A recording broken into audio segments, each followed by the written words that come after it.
누가복음 7장에서 우리를 긍휼히 여기시는 하나님의 마음을 살피고 있습니다. 지난주에 우리가 11절 이후의 말씀을 중심으로 보았는데, 예수, 생명 되신 예수, 이 땅의 구원이신 예수께서 나인이라는 성을 향해 가실 때 많은 사람들이 예수님, 생명의 주님과 함께 갈 때 나인 성에서 거꾸로 나오는 사람을 만났습니다. 죽은 청년이 있었고 그 청년의 어머니와 가족들이, 또 이웃들이 슬퍼하면서 죽음과 함께 나오고 있었는데, 거기서 생명이신 예수님을 만나고 그 삶이 바뀌어서 그래서 새롭게 되었다는, 혹시 펜을 좀 조정해 주시겠습니까, 목사님? 조정이 됐나? 그렇게 해서 새롭게 돼서 그들이 생명을 얻어서 그 다음부터는 생명의 주님과 함께 다시 성으로 들어갈 수 있게 되었습니다. 우리의 삶이 그와 같은데, 하나님의 구원하시는 긍휼을 만나면 우리가 그 이후로는 다시 그들이 성으로 들어간 것처럼 죽음을 따르는 사람이 아니라 생명의 길, 영생의 길을 가는 사람으로 이 세상에서 다시 살아가고, 이제는 먼지처럼 흩어지는 생애가 아니라 영생을 향하여 가는 순례자의 삶을 살게 됩니다. 그래서 순례자라는 것이 자연을 보는 기쁨이 있고, 같은 목적을 가지고 사는 기쁨이 있고, 그 순례자의 삶으로 인하여 여러 사람들이 변화가 되는 기쁨이 있지만, 또 때때로 뜨거운 햇빛과 쉴 곳이 없어, 거처가 없어 노숙을 해야 되는 어려움도 있을 수 있는데, 그 일을 다 지나면 결국 우리 아버지께서 기다리시는 천국에 들어가는 그 소망이 위로가 되시기를 바랍니다. 또한 우리 주님은 그 뜨거운 햇빛과 쉬지 못하는 인생을 불쌍히 여기고 긍휼히 여기시니, 우리 주님이 긍휼히 여기시는 것이 쯧쯧하는 것이 아니라 마음이 끊어지는 것 같은 아버지의 안타까움임을 알고, 우리 아버지께서 우리를 그렇게 사랑하시니 늘 평안하시기를 바랍니다. 그렇게 해서 다시 나인으로 들어가면, 이 세상에 하나님의 자녀로 살면 아무런 문제가 없는가? 그렇지 않지요. 여전히 우리에게는 문제가 있는데, 왜냐하면 그들이 예수님을 만나서 바로 천국 간 것이 아니라 다시 그 성으로 들어가 살았기 때문이고, 우리가 예수님을 만난 후에도 이 땅을 살아가기 때문입니다. 그렇게 해서 만나는 어려움들이 여러 가지 있는데, 오늘 삶이 멈춘 것 같은 그 순간, 실제로 멈추진 않았지만 내 마음에는 마치 멈춘 것 같지요. 저는 이 표현을 늘 의미 있게 생각하는데, 열심히 살다가도 어느 순간 내가 스탑됐다, 또는 소외받는다, 내가 그 주류에 들어가지 못한다거나, 뭐 대단한 일을 하고 싶은 것이 아니라 정상적으로 사는 사역과 생활을 할 수 없다라는 느낌을 가질 때가 있기 때문입니다. 자주라고 할 수는 없지만 아주 드물다고도 못하는 것 같아요. 병원에 입원하는 사람 같은데, 제가 전도훈련 한참 부탁할 때는 그렇게 얘기했습니다. 이 전도훈련 받는 3달 반 동안은 죽지도 말고 아프지도 말고 결혼도 하지 말고, 결혼을 하더라도 여행도 가지 말라고. 한순간인데, 그러면 바쁜 일이 있어서, 아무리 바쁜 사람도 사고 나면 입원하지, 나 바빠서 입원 못하는 사람을 만나본 적 없어요. 안 할 만하니까 안 한 거지. 다 부러졌는데 나 바빠서 출근하는 사람 보셨습니까? 우리 인생은 내가 원하지 않아도 저절로 이렇게 멈추어야 될 때가 있거든요. 그렇기 때문에 우리는 때때로 멈추는 것을 두려워할 필요도 없습니다. 아니, 누군 사고 나고 아파서 병원도 입원하는데, 건강한 가운데서 무언가 필요한 일이 있어서 멈추는 것이니, 여러분 두려워하지 맙시다. 두려워하지 말고, 인생에는 언제나 그런 일이 있을 수 있어요. 그럴 때 우리 하나님께서 우리를 분명히 긍휼히 여기시는데, 그 마음과 해결이 어디 있는지 오늘 말씀을 통하여 발견할 수 있기를 축복합니다. 자, 이 본문에, 이 누가복음에서 요한의 이 질문, 이 본문을 볼 때 특별한 것이 있습니다. 마태복음 11장에도 이 본문이 있는데, 마태복음 11장과 다르게 누가복음 7장에서는 19절에 있는 요한의 질문을 2번 기록합니다. 요한의 질문이 뭐였느냐면, 예수님께 제자들 2명을 보내서, 아주 정확하게 둘이라고 적고 있죠. 누가의 성품을 보여줍니다. 의사로서 정확한 것을 추구하는 사람 둘을 보내서, 오실 그 이가 당신이 옵니까? 성경에 이스라엘 나라, 하나님 나라를 회복할 메시아로 예언된 이가 당신입니까? 아니면 다른 사람을 기다려야 합니까? 라고 물어보라고 했습니다. 그러자 20절 보니까 가서 그대로 세례 요한이 이렇게 여쭈라고 했습니다 하고 오실 그이가 당신이 오니까 우리가 다른 이를 기다리오리까 이렇게 물어요. 뭐 물어보라고 해서 물은 건데 특이하게 2번 이 질문을 기록합니다. 마태복음 11장은 이 질문을 한 번만 기록합니다. 요한이 옥에 있다 예수에 관한 소식을 듣고 제자들을 보내서 오실 그이가 당신이 옵니까? 우리가 다른 이를 기다리오리까? 라고 질문했다. 이렇게 나와요. 이렇게 설명하면 한 번이면 기록이 되잖아요. 그래서 제자들이 가서 질문했다. 이렇게 기록을 해도 되는데 이 질문을 2번 적어요. 이런 일이 아예 없진 않지만 성경 안에서도 이런 동일한 문장을 나란히 2번 적는 일은 그렇게 흔하지 않고 의미 있게 보셔야 합니다. 반복은. 여러분 우리야 펜으로 적고 컴퓨터로 타이핑하지만 성경 당시에 이 성경을 기록하는 것은 양 가죽을 말려가지고 거기에 기록해야 하거나 아니면 파피루스 그 유명한 갈대를 쪼개서 그걸 붙여가지고 말려서 종이처럼 가공을 해서 이게 얼마나 어려운 일이겠어요. 그런 과정을 거쳐야 종이 비슷한 걸 얻기 때문에 성경에 이렇게 기록되어 있는 단어 하나라도 그냥 우리가 쓰는 단어처럼 생각하면 안 되고 더 의미 있게 생각해야 되는데 마태복음 11장에 있는 것과 다르게 이 문장을 2번 반복했고 마태복음도 읽으면 그 문장, 그 질문만 딱 도드라지는 그런 구성으로 되어 있어요. 그러니까 이 질문이 굉장히 의미가 있다는 거죠. 이것과 함께 또한 이 누가복음 본문을 볼 때 특별한 것은 예수님의 대답입니다. 예수님의 대답이 뭐냐면 22절을 보니까 너희가 가서 보고 들은 것을 요한에게 알리되 시각장애인이 보고 지체장애인이 걷고 나환 자가 깨끗함을 받고 청각장애인이 듣고 죽은 자가 살아나며 가난한 자에게 복음이 전파된다 하라. 이것은 구약 성경에 있는 메시아에 관한 예언입니다. 메시아가 오시면 이런 일을 하실 것이다 한 그대로 되는 건데 그런데 가만 생각해 보면 요한이 질문한 그 질문에 대한 정확한 대답은 아니에요. 그래서 성격이 좀 명확하신 분은 이런 대답을 듣고 답답하실 수 있어요. 이런 분들은 저한테 와서 상담을 하셔도 그렇습니다. 예를 들어서 우리 아이가 이렇게 방황을 합니다. 목사님 어쩌면 좋습니까? 그럼 여러분 방황하는 일이 단순한 일은 아니죠. 그 아이가 17이다 그러면 17년 인생을 걸고 방황하는 거거든요. 그래서 이러면 됩니다. 저러면 됩니다. 단순하게 이야기할 수 없어요. 그러니 좀 안타까우니까 먼저 위로도 하면서 여러 가지 이야기를 하면 막 답답해하면서 그러니까 목사님 어떻게 하면 되나요? 이렇게 물어보면 제가 목사라 차마 얘기는 못하지만 속으로 자기가 17년 동안 망쳐놓고 나한테 한마디로 대답하라 그러나 이런 투덜거림이 옵니다. 인생 그렇게 당황한 게 단순한 게 아니잖아요.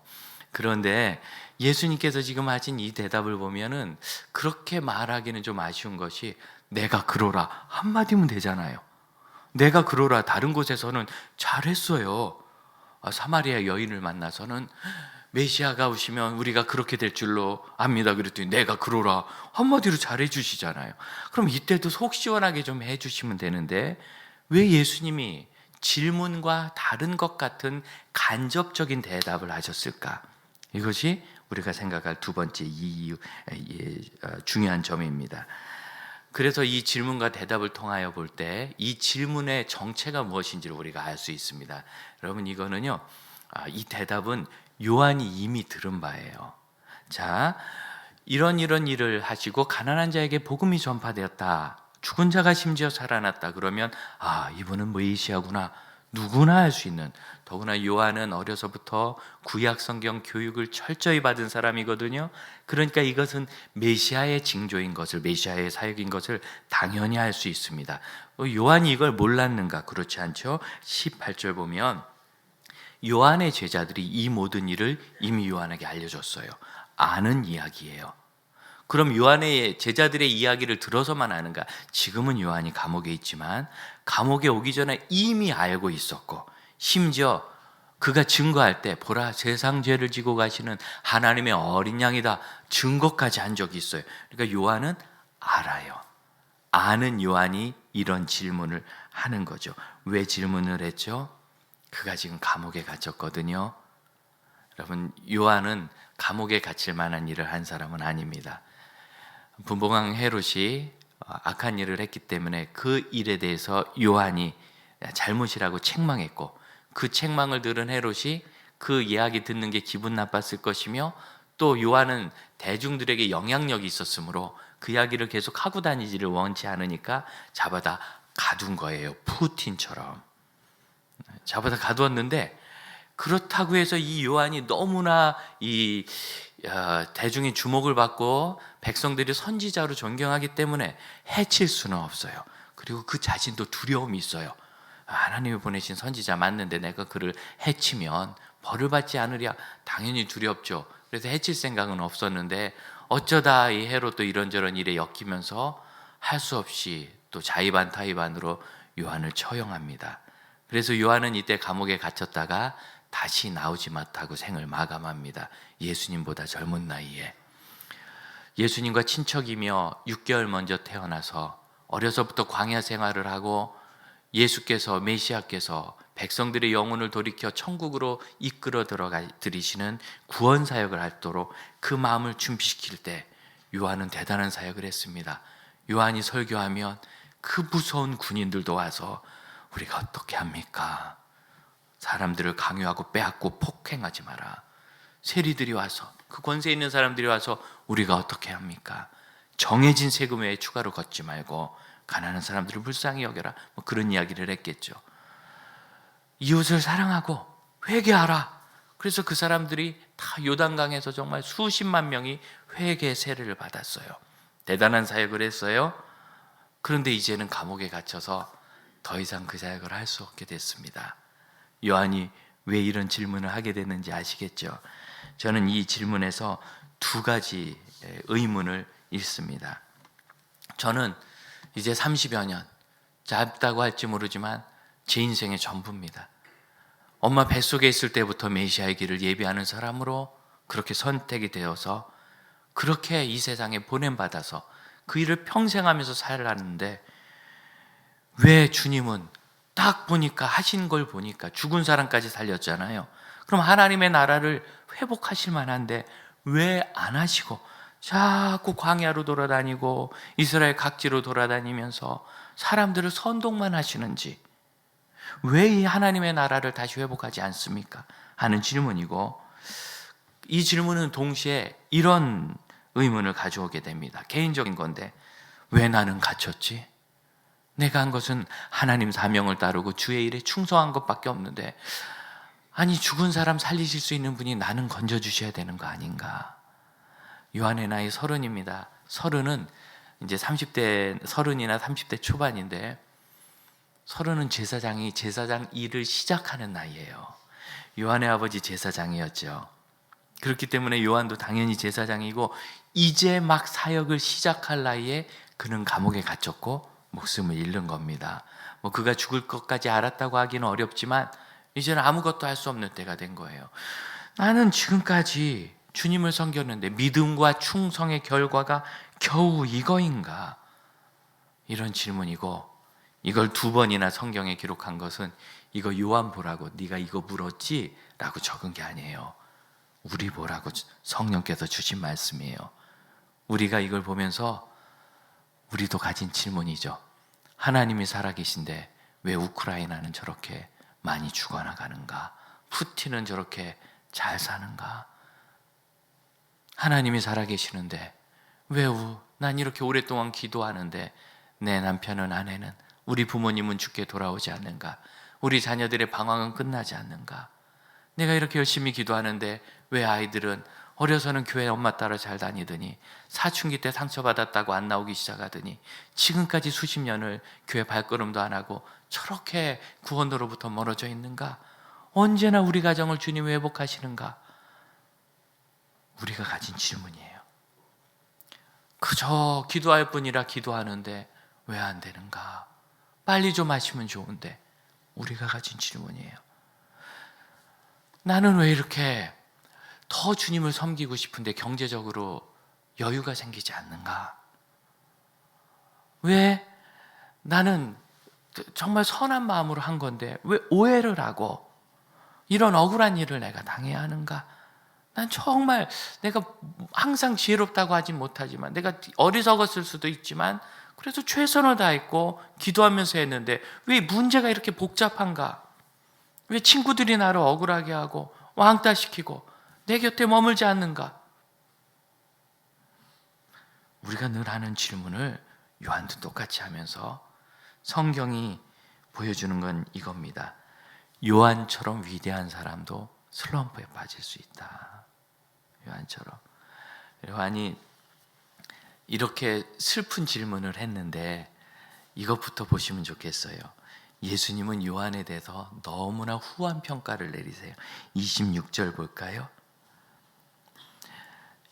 24절부터 나오는 이겁니다. 광야에서 무슨 고독하게 고행하는 수행자를 만나고 싶으냐? 아니면 아주 화려한 옷을 입은 지체 높은 사람을 만나기 원하냐? 다 아니지만 누구냐? 26절 하반절. 요한은 선지자보다도 훌륭한 자라. 여러분, 선지자가 아니라 선지자보다 훌륭한 자라. 굉장히 좋은 평가지요? 그 뒤로 더 가볼까요? 28절입니다. 28절 뒤쪽 가보면 여자가 낳은 사람 중에 요한보다 큰 자가 없다. 모든 사람은 엄마로부터 태어납니다. 그러니까 인류 역사상 모든 사람, 인류 역사의 모든 인류들 중에 요한보다 위대한 사람은 없다. 더 큰 사람은 없다. 이 더 크다란 단어, 메이손이란 단어는 메가스라고, 메가하면 큰 거잖아요. 그 그리스 어원입니다. 이 메가의 비교급이에요. 더 큰 영어 성경을 보면 greater라고 되어 있거든요. 그러니까 이거는 단어 자체가 비교해서 있는 단어예요.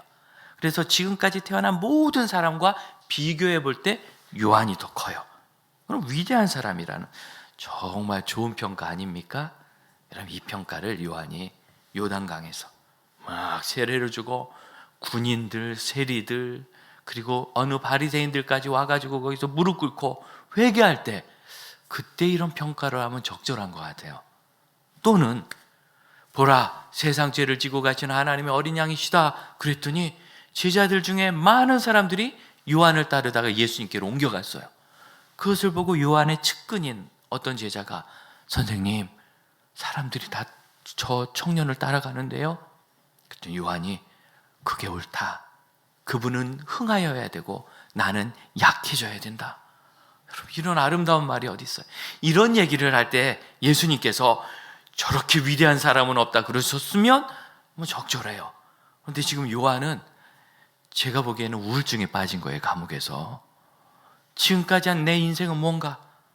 나는 뭐 하려고 이러고 살았나? 아니, 이만큼 자리를 깔아줬으면 이스라엘을 회복하셔야지. 사람만 고치고 나면 다한가? 불평도 생기고 의문도 생기고 두려움도 생기고 속상하고. 요한이 지금 얼마나 사역하고 싶겠어요. 이제 만일 이제 주의 길을 예비하라는 일을 그만해도 된다. 그래서 나 감옥에 가두셨다 그러면 그만할 테니까 감옥에 가두지 말고 내 고향이라도 보내주면 내가 베들레헴에 가서 우리 아버지 일을 물려받아서 제사장 하면 되잖아요. 그냥 나머지는 제사장 하면서 살 수 있는데 왜 나를 여기 가두셨는가? 답답하고 어느 정도는 분노도 느껴지고요. 우울함과 실망이 있을 그때 여러분, 우리 주님께서 그게 옳다고 그러셨지는 않았을 거예요. 그거 옳은 건 아닙니다. 좋은 것도 아닙니다. 그러나 있을 수 있는 일이며 그렇다고 해서 요한의 훌륭함이 사라지는 게 아니라는 뜻이에요. 우리가 때때로 주님께 충성을 하다가 우울한 일을 만날 수 있고 갇힌 일을 겪을 수도 있는데 여러분, 그런 일에 있어서 우울한 마음이 들 수 있거든요. 나는 뭔가? 그때 그런 생각을 한다고 우리의 충성이 사라지거나 우리를 향한 하나님의 사랑과 인정이 사라지는 것은 아니라는 것을 믿으시길 바랍니다. 그건 또 지나갈 일이에요. 그건 또 지나갈 일이에요. 저도 그런 일을 겪은 적이 있습니다.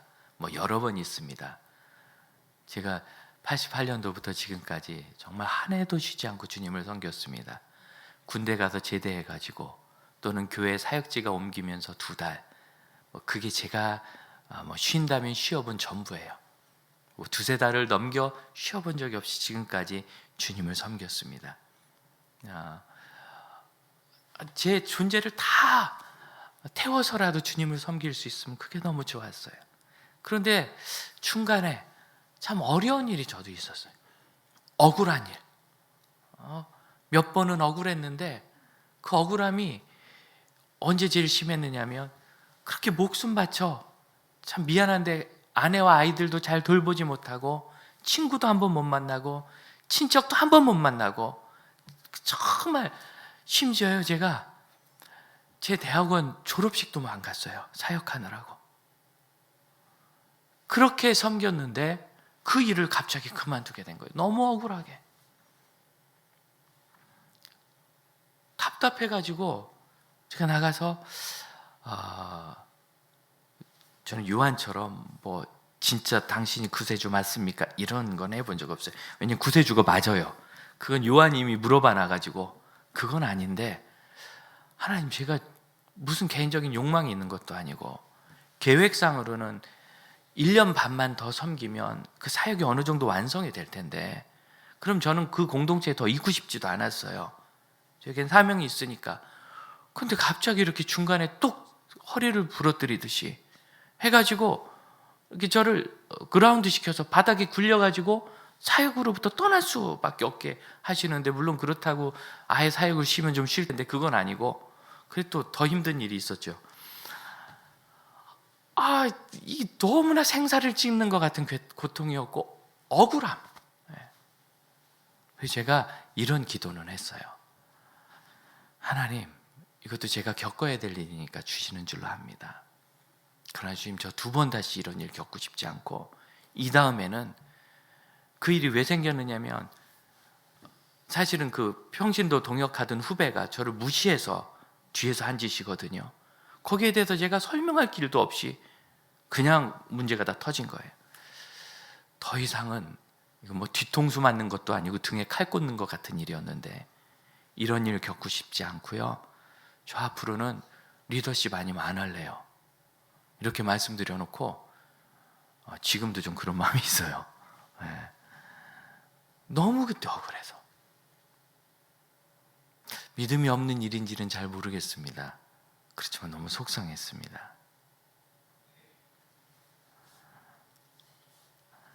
사역이 내가 열심히 섬기던 그 일로부터 내가 떠나서 갇힌 것처럼, 그렇게 애지중지하던 내 직장을, 사랑스럽게 키우던 내 품 안의 자식을 믿고 결혼했는데 내 남편이, 그래서 전도방송을 하면 사연이 많아요. 목사님, 교제할 때는 꼭 교회 다닌다 하더니 결혼해서 2-3번 나오더니 그게 끝이에요. 지금도 1년에 1-2번이나 나올까? 벌써 제가 3년째 기도하고 있는데 왜 이렇게 안 들어주실까요? 사연을 읽으면 어떤 분이 겨우 그거 갖고 뭘 전 7년째 하고 있어요. 이렇게 해서 그랬더니 이제 종결이 와요. 종결은 63년째 기도하는 권사님의 사연이 이제 오면은 다들 평생 하는 거구나, 이렇게 좀 마음 편안해져요. 해도 안 되는 것 같고 갇힌 것 같은 이 일, 왜 나는 아직도 아픈지. 제가 놀러 다닌다는 것도 아니고 주님 맡기신 사명대로 가족들 돌보고 교회에서 기도하고 예배 좀 더 하고 싶고 또 전도하는 일 좀 하고 싶은데 왜 주님 저에게 건강을 주시지 않으세요? 이런 질문들 우리에게 늘 있을 수 있는데, 여러분, 이 질문이 죄는 아니에요. 그게 우리 위로예요. 삶이 멈춘 것 같은 그 순간에는 누구나 다 불안한 생각도 들고 의문도 들어요. 그때 우리에게 필요한 것은 뭐냐면 예수님의 대답입니다. 예수님의 대답은 세례 요한이 꼭 들어야 될 대답이에요. 내가 그러라, 이런 단순한 이야기가 아니라, 요한 너는 왜 어려서부터 구별되어 살았고, 왜 광야에서 지냈고, 왜 내 길을 예비했지? 그분이 성경에 약속된 분이고 예언하신 분이고 우리 어머니가 기적을 경험한 분이고, 그 어머니 마리아가 친족인데 남자를 알지도 못하고 잉태한 동정녀가 출산한 그런 분이고, 실제로 내가 사역을 하는데 정말 세상 죄를 지고 가는 하나님의 어린 양이심을 내가 보았고, 수많은 기적을 내가 보았고 들었고 지금도 듣고 있는 그분, 그래서 그분을 증거한 거잖아요. 그러니까 그게 맞다는 이야기를 들어야 돼요. 정말 지혜로운 상담가는 내가 하고 싶은 이야기를 하는 분이 아니라 그가 들어야 될 이야기를 하시는 분입니다. 홍정길 목사님을 만나면 제가 개인적으로 얘기할 일은 많지 않지만 그룹이 모여 있어도 어쩌면 꼭 들어야 될 그 이야기를 하시는지 가끔은 제가 이해가 안 돼요. 약간 맥락 없다, 뚱딴지 같다, 왜 갑자기 저 얘기를 하시나, 그런 이야기를 뒤에 한두 문장 붙이시거든요. 그러면 그 며칠 사이에 그 일이 생겨요. 뭐 예언이라는 게 아니라 제 삶을 이렇게 살펴보실 줄 아는, 후배들의 삶을, 사역을 보실 줄 아는 분이죠. 지난 주간에도 선배님 한 분이 오셨는데 계획을 하나 얘기하면서 이렇게 하려고 한다. 그런데 제가 보기에는 조금 너무 드세고 굳이 필요 없는 일을 약간 분풀이 하듯이 하더라고요. 제가 말렸더니 그분이 내가 이미 다른 곳에도 다 하겠다고 얘기했고 그분들도 말렸지만 난 할 거다. 그래서 제가 잘 말렸더니 마지막에 그 얘기를 해요. 오래전에 딱 한 번 홍정길 목사님을 만난 적이 있는데, 누구 소개로 잠깐. 그때 그분이 내 이 혈기 많은 것을, 그분이 혈기가 많거든요. 혈기 많은 것을 보셨는지 딱 한 말씀 하셨대요. 우리가 옳다고 생각하는 것을 할 때 그 일을 옳으면 열심히 하고 계속해서 추진해 나가되 그것이 다른 사람에게 폭력이 되어서는 안 된다. 그 옳은 일이 누구에게 폭행처럼 그렇게 느껴지지 않도록 조심해야 한다.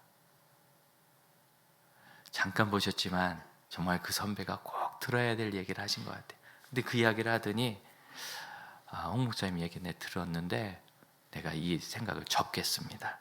이렇게 얘기를 하시더라고요. 뭐 제 얘기 때문이 아니라 저를 만난 것이 홍정길 목사님께 들었던 이야기를 다시 회상시킨 거지요. 들어야 될 이야기. 그럼 우리가 내가 여지껏 주님을 섬겼는데 이게 뭐야 할 때 기억해야 될 것은 이거를 하나님이 어떻게 하시는가가 아니라, 그럼 내가 왜 주님을 섬겼지? 내 구세주니까 섬겼어요.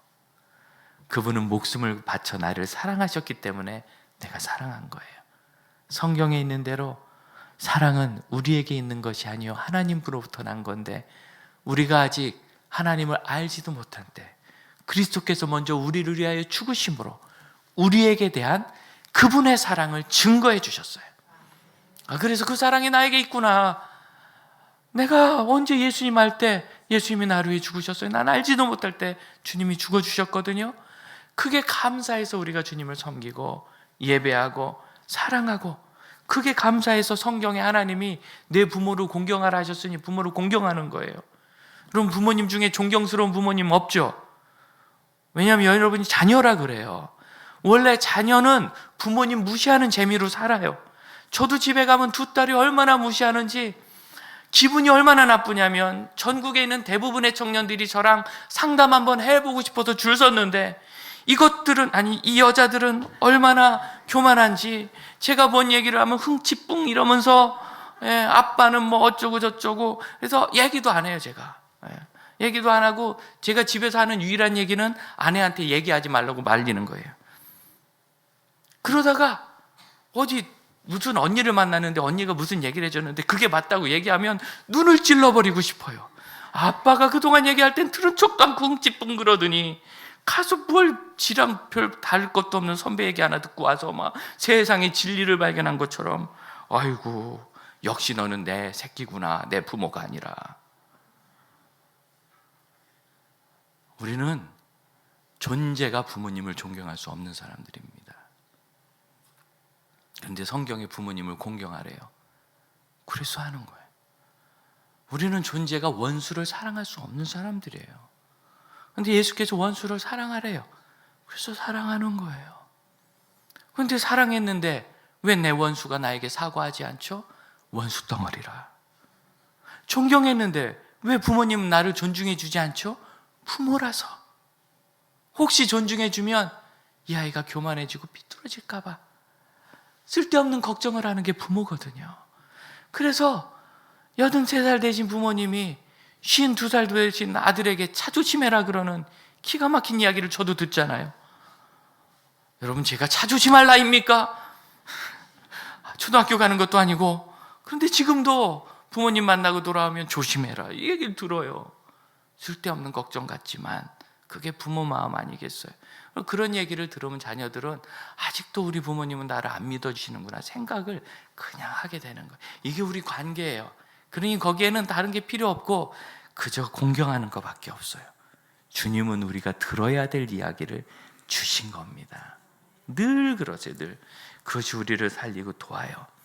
연약한 존재인 우리가 주님을 섬기고 사랑하고 충성한 여러 가지 이유, 주님을 믿은 이유는 우리 현실 때문이 아니라 주님 때문입니다. 그래서 그것을 돌파하는 유일한 방법은 주님은 나를 얼마나 사랑하셨는지, 내가 주님을 어떻게 사랑하고 그 기쁨이 있었는지를 다시 생각하고 또 생각하고 또 생각하는 것밖에 없다는 걸 믿으시길 바랍니다. 삶에 멈춘 것 같은 그 순간, 실족한 것 같은 그 순간에는 우리가 믿었던 거를 더 굳게 잡아서 두려워하던 내가 바뀌어서 되겠구나. 그나저는 너무나 억울해서 교회를 떠나서 도심에 있는 어느 기도처에 가서 기도하기 시작했어요. 기도하는 데 쉽지 않아요. 투덜도 거리고 울기도 하고 넋놓고 앉아도 있고 또 캄캄해요. 갑자기 이걸 그만두면 일을 어떻게 수습하나. 또 약간 체면 나를 뭐라고 볼까. 진짜 억울한 상황인데 별게 다 생각나지만 그때 주님, 내가 이 일을 한 건 이름 높이자고 한 것도 아니요, 내가 무얼 내 세력을 만들려고 한 것도 아니요, 사실 1년만 섬기고 거길 떠날 계획이었기 때문에 빨리 떠나면 좋지 뭐 어차피 떠났고 주님의 또 다른 부르심이 있기 때문인 걸 우리가 경험을 통해 알지 않습니까? 지금까지 우리는 그런 수많은 경험이 있었고 아직 없으신 분은 빨리 주님과 함께 그 모험을 시작해 보세요. 그렇게 인도하신다니까요. 그래서 그렇지, 난 예수님 때문에 일했지. 그러니까 마음이 좀 나아요. 그래서 내가 바뀌는 거예요. 아멘입니까? 감옥 속에 요한이 바뀌어야지 상황이 바뀌는 게 아니에요. 요한이 바뀌어야 돼요. 이 일은 또한 우리가 위로가 되는데요, 예수님도 겪으셨어요.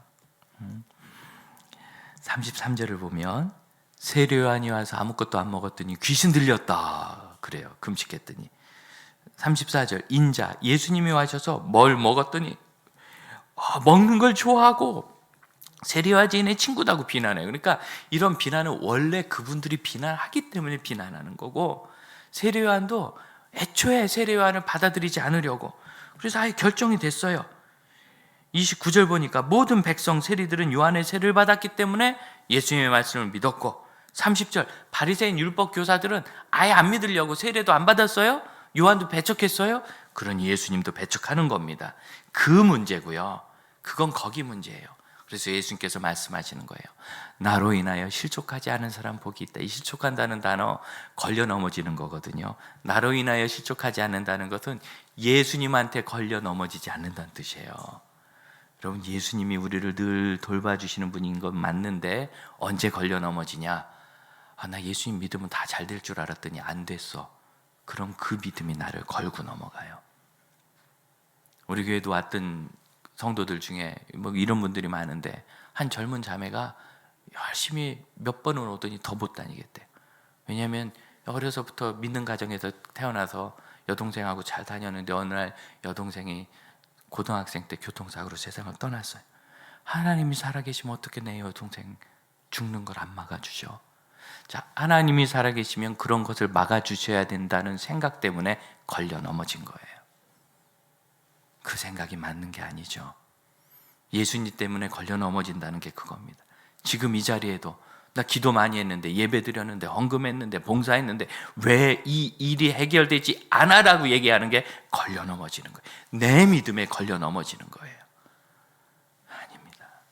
예수님을 보셔야 합니다.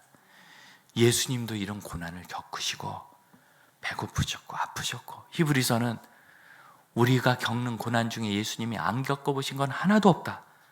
그래서 우리의 고통을 아신다. 그런 거예요. 내가 변화될 때까지 계속해서 가족을 바라보며 그 일을 하고, 내 이웃을 바라보며 그 일을 하고, 하나님이 주신 사명을 그렇게 따라가야 돼요. 그렇게 할 때 중요한 것이 공동체지요. 저도 그날 그 기도처에 가서 생각나는 사람 3사람에게 전화를 했어요. 문자를 보냈어요. 내가 갑자기 급히 어려운 일이 생겨서 어디서 기도하고 있는데 나를 위해 좀 기도해 주세요. 이 3사람이 오전 점심쯤에 문자를 보냈는데 오후에 집에 일이 있다고, 제가 집이죠. 그래서 회사에 부탁을 하고 반차를 내고 다 왔어요. 그래서 2시에서 4시 사이에 다 와가지고 제가 기도하는데 뭔지 묻지도 않아요. 그냥 옆에서 그냥 앉아서 같이 기도해줘요. 그래서 저녁 7시까지 같이 쭉 기도하고 같이 저녁 먹고 내가 현재 상황을 얘기하고 같이 수습하고 그랬더니 제 인생을 머리부터 바닥까지 뒤집어 엎는 것 같은 그 문제가 그날 저녁에 딱 끝나더라고요. 제 마음에서 딱 떠났어요. 공동체, 함께 가는 공동체. 우리의 이웃, 우리의 가정, 교회, 그들은 하나님이 주신 겁니다. 26절 하반절, 너에게 이르노니 선지자보다 훌륭한 자라.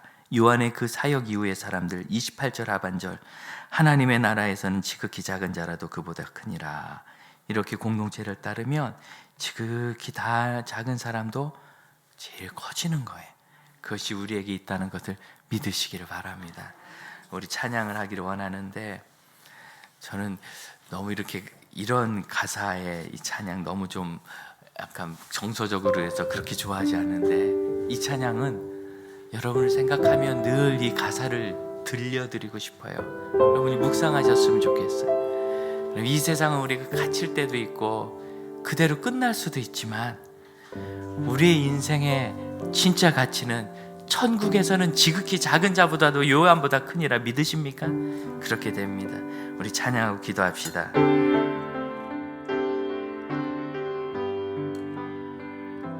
당신의 그 섬김이 천국에서 해같이 빛나리. 당신의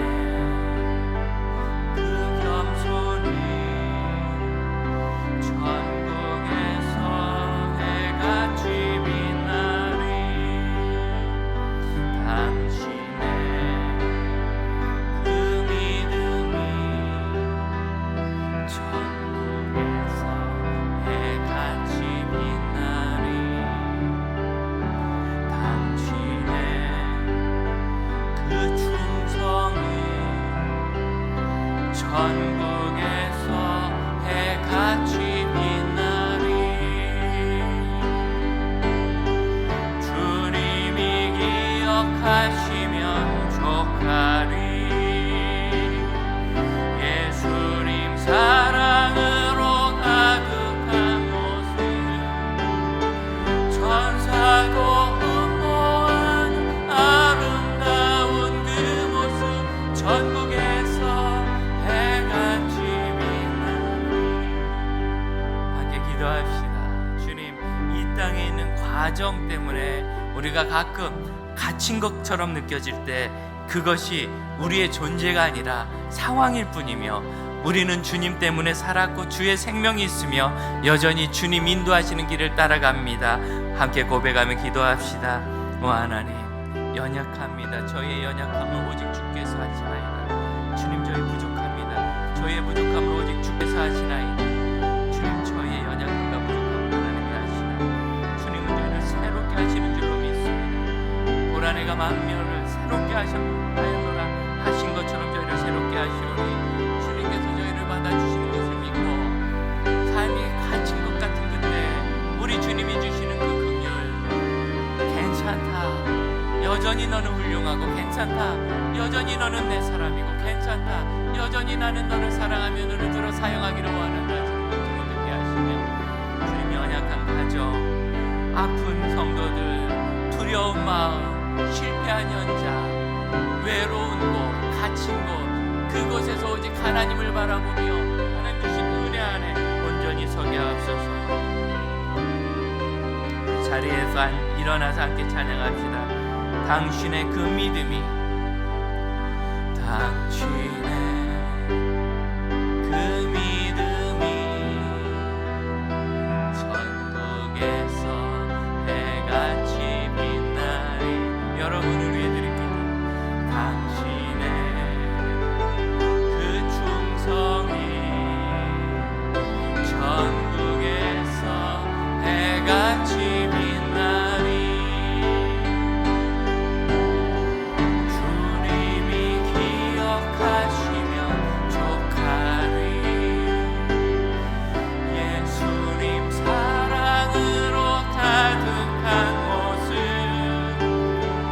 천사도 흠모하는 아름다운 그 모습, 천국에서 해같이 빛나리. 기도합니다. 주님, 저희가 이 세상 살아가는 동안 충성을 다하기를 원하지만 두려움도 있고 오해도 있고 실패도 있고 어리석음도 있어서 자꾸 넘어집니다. 중심을 저희에 두지 않고 저희를 구원하신 주님께 두며 처음에 그 마음, 예수 구원이 감사하고 예수 사랑이 고맙고 행복하여 주를 사랑하기 시작했던 그 모든 일은 반드시 열매가 이 땅과 천국에 있음을 믿고 그렇게 심고 심어 그리스도를 위하여 심어 천국에서 성령으로 거두는 믿음의 은혜의 사람들과 가정이 되게 하옵소서. 그런 공동체로 삼아 주옵소서. 지금은 우리 주 예수 그리스도의 은혜와 하나님의 크신 사랑과 성령의 역사하심이 천국의 소망으로 믿음으로 서는 형제 자매들에게 이제로부터 영원토록 함께 하실지어다. 아멘. 주님.